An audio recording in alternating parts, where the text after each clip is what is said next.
Hi. I remember when I was in class 6 in Nairobi River Primary School, we had 3 streams, 6 and 1, 6 and 2, and 6 and 3. Now, there are times that will come when the teacher will just come and say all the girls to move into one class, and it was around talking to them about, I think, something to do with girls at that particular point in time. As boys, we really didn't know what was happening, and we were not really sure why the girls only. Being boys, what we used to do is we would go into, just right outside the classes and peep and try to see what are they been, what is the conversation like. But still, we just couldn't get it at that particular point in time. So one day I decided to ask the class teacher, how come you always pick on the girls and take them on the side and not the boys? Well, what I was told is, as a boy, you're supposed to be a go-getter, you're supposed to be strong. Everything that a man is supposed to do at class 6, I was told, I have the strength, but nobody told me about the weaknesses, so to speak. So the girl child started being mentored a while back, the boy child was left behind. Why am I telling you the whole story? As Girl Aid Foundation, we've been supporting the girl child. But what we realized at the same time is we also need to bring in and empower the boy child. Now, the other question that I have, and the reason why I'm bringing the boy child around is also, how do we empower the boy child?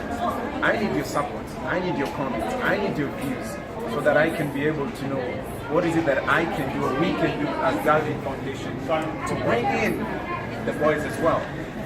Why do I say that? It is because I tend to believe that the girl child at the stage where they're in class 6, it is more a physical discussion than emotional discussion. Physical in that when you talk about sanitary towels, these are some of the things that if you don't give it to them at that point in time, will come and start affecting them emotionally, right? For the boy child, I think it's more an emotional conversation. I think it's more, let's stop telling the boy child that you're strong. Let's stop telling the boy child that you need to run by yourself. Let's try and see, how do we empower them? How do we talk to them? How do we demonstrate? How do we come out to say, yes, you can do it? Now, we are running an initiative for the girl child. The reason being, we have about 2 million girls in public schools who don't have access to sanitary towels. We know the government of Kenya did endorse, and there's a bill that was signed by the president. I think it's on the first stage. We're here to take this to the second stage and to implementation. But the interesting thing about the same bill is that it only talks about public schools. It's not talking about educational centers or the informal sectors as well. So what does that tell you? We still have a big chunk of girls out there who cannot go to school because of sanitary towels. And until the bill is signed into law, we'll still remain doing the same thing we're doing. This is a small scale of doing it. We want to do it in a bigger scale. So what you're saying to you is, join hands with us, Girl Aid Foundation. Let's see how we can empower and keep on empowering the girl child to go to school. At the same time, let's not forget the boy child. Give us your ideas and views. What do we need to do?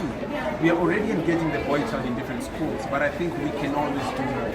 As Girl Aid Foundation, that is why we're here, and that is why we'll keep on doing this.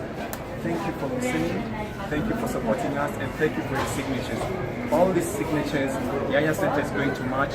For each signature is 20 shillings. Eventually, the number of signatures we get, the amount is going to be translated to sanitary towels, which we are going in time to take to the schools. So thank you once again. Keep coming. We are here the whole month of February. Thank you, and welcome once again.